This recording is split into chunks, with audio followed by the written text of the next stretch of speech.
اعوذ باللہ من الشیطان الرجیم بسم اللہ الرحمن الرحیم اذ قال موسیٰ لفتاہ لأبرح حتی ابلغ مجمع البحرین او امضی حقبا وقال اللہ تعالی فی مقام آخر فوجدا عبدا من عبادنا آتیناہ رحمتا من عندنا وعلمناہ من لدنا علما صدق اللہ العظیم۔ سامعین و ناظرین السلام علیکم ورحمۃ اللہ وبرکاتہ۔ قصص الانبیاء سے آج ہم آپ کے سامنے حضرت خضر علیہ السلام اور حضرت موسیٰ علیہ السلام کی ملاقات اور ان کا قصہ بیان کرنے جا رہے ہیں۔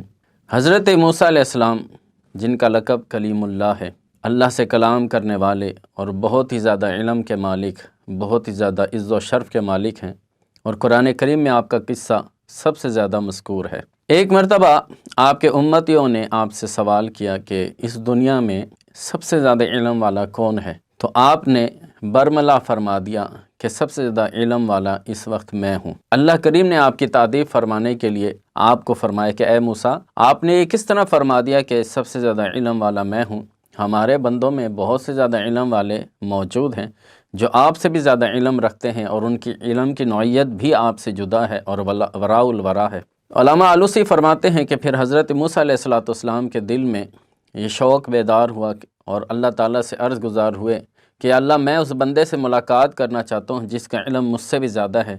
تو اللہ تبارک و تعالیٰ نے فرمایا کہ میری طرف سے یہ نشانی ہے کہ تم ایک مچھلی لے لو، اور جہاں وہ مچھلی زندہ ہو جائے وہی اس بندے کی ملاقات کا مقام ہوگا۔ تو حضرت موسیٰ علیہ السلام اپنے ایک صاحب کے ساتھ سفر پر روانہ ہوئے، اور خضر علیہ السلام سے ملاقات کی جو نشانی اللہ تعالیٰ نے ارشاد فرمائی تھی اس طرف چل پڑے، جس کو اللہ تعالیٰ نے فرمایا مجمع البحرین، کہ وہ مجمع البحرین ہے، دو دریاؤں کے ملنے کی جگہ تھی، جہاں حضرت خضر علیہ السلام کی ملاقات تھی، ان کا پڑاؤ تھا۔ تو قرآن کریم کی سورہ کہف کے اندر یہ قصہ جو ہے تفصیلاً مذکور ہے کہ کس طرح حضرت موسیٰ علیہ السلام نے سفر جاری رکھا اور کس طرح حضرت خضر علیہ السلام سے ملاقات ہوئی۔ قصہ مختصر یہ کہ جس جگہ ملاقات ہوئی وہاں وہ مچھلی زندہ ہو گئی جو پکوان کی صورت میں تھی۔ وہ جب ملاقات کی جو جگہ تھی وہاں وہ جب پہنچے حضرت موسیٰ علیہ السلام، تو وہ مچھلی توشہ دان سے نکلی اور دریا میں ڈپ ہو گئی، لیکن علم جس کے بارے میں کہا تھا کہ مجھے بہت زیادہ علم ہے، آپ کے ساتھ جو ساتھی تھے جن کے بارے میں کہا جاتا ہے کہ وہ یوشع بن نون ہیں، وہ بھی بھول گئے، موسیٰ علیہ السلام کو بھی اس بارے میں علم نہ ہوا، حتیٰ کہ آپ اس مقام سے دونوں آگے چلے گئے۔ جب موسیٰ علیہ السلام نے اگلے دن کہا کہ ہمیں ناشتے میں وہ مچھلی پیش کرو، تو یوشع بن نون عرض کرنے لگے کہ وہ مچھلی تو پچھلی منزل پہ ہم بھول گئے ہیں، میں نے یہ واقعہ بھی آپ سے نہیں عرض کیا کہ وہ مچھلی تو زندہ ہو کے دریا میں چلی گئی تھی۔ تو یہاں سے اس چیز کے بارے میں آگاہی ہوتی ہے کہ ہر بندے کے پاس علم تب تک نہیں ہوتا جب تک اللہ عطا نہ فرما دے۔ تو موسیٰ علیہ السلام اور یوشع بن نون واپس پلٹے اس مقام پر جہاں حضرت خضر علیہ السلام سے ملاقات کرنی تھی۔ پھر حضرت خضر علیہ السلام سے جب علیک سلیک ہوئی، اسلام دعائی ملاقات کے لیے پیشکش کی گئی، موسیٰ علیہ السلام نے عرض کیا کہ اللہ تعالیٰ نے آپ کو بڑا علم عطا فرمایا ہے، جس کے بارے میں اللہ تعالیٰ نے قرآن کریم میں فرمایا کہ علمناہ من لدنا علما، کہ ہم نے اپنے بندے خاص یعنی خضر علیہ السلام کو، یہاں عبدن سے مراد خضر علیہ السلام ہیں، تمام مفسرین کا اس پر اجماع ہے اور تفاسیر موجود ہیں۔ تو اللہ تعالیٰ فرما رہا ہے کہ ہم نے ان کو خاص علم یعنی علم لدنی عطا فرمایا، جس کے لیے کسی ریاضت اور مجاہدہ کی ضرورت نہیں ہوتی۔ اللہ کریم اپنی جناب سے خاص علم عطا فرماتا ہے، اور وہ ذات و صفات کے بارے میں تمام علوم کا مرکز ہوتا ہے۔ خضر علیہ السلام کے پاس وہ خاص علم تھا جس کو علم لدنی کہا جاتا ہے۔ تو اللہ تعالیٰ نے اس قصے کو تفصیلاً سورہ کہف میں ذکر فرمایا ہے۔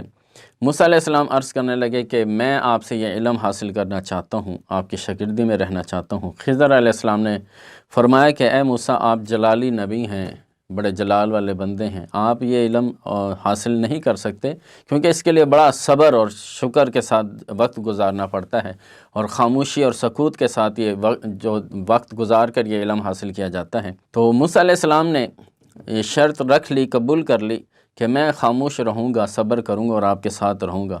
تو موسیٰ علیہ السلام نے خضر علیہ السلام کی معیت کو قبول کیا۔ خضر علیہ السلام نے بھی فرمایا کہ ٹھیک ہے آپ میرے ساتھ چلیں، لیکن پہلے ہی آگاہ فرمایا تھا کہ اس علم کے حصول کے لیے آپ سے صبر نہیں ہوگا، اس کے لیے بڑی مشقت کرنی پڑتی ہے، خاموش رہنا پڑتا ہے، صبر کرنا پڑتا ہے۔ تو سورہ کہف میں بھی یہ قصہ تفصیلاً موجود ہے، اور ضیاء النبی کی ضیاء القرآن پبلیکیشن کی شائع کردہ قصص الانبیاء میں بھی قصہ جو ہے تفصیلاً مذکور ہے کہ خضر علیہ السلام اور موسیٰ علیہ السلام نے سفر شروع کیا۔ 3 واقعات ہوئے کہ پہلے کشتی میں سوار، جس کشتی میں سوار ہوئے اس کشتی کو توڑ دیا خضر علیہ السلام نے، تو موسیٰ علیہ السلام نے کہا کہ یہ کیوں توڑ دی، بلا وجہ ایک غریب کی کشتی توڑ دی۔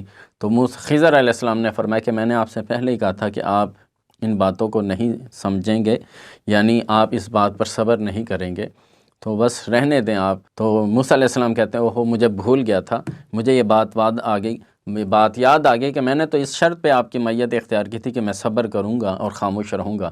چلتے ہیں آگے چلتے ہیں۔ پھر جب ساحل پہ اترے تو خضر علیہ السلام نے ایک بچے کو دیکھا جو کھیل رہا تھا، لیکن آپ نے جا کے اس کی گردن مروڑی اور اس بچے کو مار دیا۔ تو موسیٰ علیہ السلام پھر تڑپ اٹھے اور عرض فرمانے لگے کہ یہ کیا کیا، ایک بے قصور بچے کو مار دیا۔ تو خضر علیہ السلام نے دوبارہ بات کروائی کہ میں نے تو آپ سے پہلے ہی کہا تھا کہ یہ علم ایسے نہیں حاصل ہوتا، اس کے لیے صبر کرنا پڑتا ہے۔ تو موسیٰ علیہ السلام نے فرمایا کہ ایک چانس پھر اور دے دیں۔ پھر چلتے رہے تو اس بستی میں پہنچے جہاں ان لوگوں کی مہمان نوازی ہی نہیں کی تھی، یعنی نہ موسیٰ علیہ السلام کو کچھ کھانے کو دیا، نہ خضر علیہ السلام کو۔ لیکن خضر علیہ السلام نے وہاں اس بستی میں ایک دیوار کو دیکھا جو گرا چاہتی تھی، یعنی ٹیڑھی ہو رہی تھی، گرنے کے قریب تھی۔ خضر علیہ السلام نے اس کی کنسٹرکشن کی، مرمت کی اور اس کو دوبارہ تعمیر کر کے سیدھا کر دیا۔ تو موسیٰ علیہ السلام پھر بول اٹھے کہ آپ نے ان لوگوں کو ویسے ہی نواز دیا، ان کی جو ہے خدمت کی ہے، حالانکہ ان لوگوں نے ہماری خدمت نہیں کی، ہم ان کے مہمان تھے۔ تو خضر علیہ السلام فرمانے لگے بھائی میں نے آپ سے پہلے کہا تھا یہ راز کی باتیں ہیں، آپ کا اس پر صبر نہیں ہوگا۔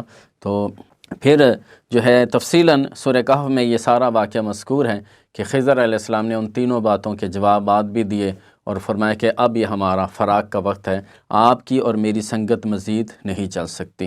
تو اس سارے قصے میں جو ہے خضر علیہ السلام اور موسیٰ علیہ السلام کا تفصیلاً ذکر ہے، جس میں صرف اسی بات کو پرماننٹ کیا گیا ہے کہ علم کا مالک حقیقتاً اللہ تعالیٰ ہے، اور جس کو چاہے، جس نوعیت کا چاہے، جب چاہے، جس طرح چاہے علم عطا فرماتا ہے، اس میں بڑے چھوٹے کی کوئی تمیز نہیں ہوتی۔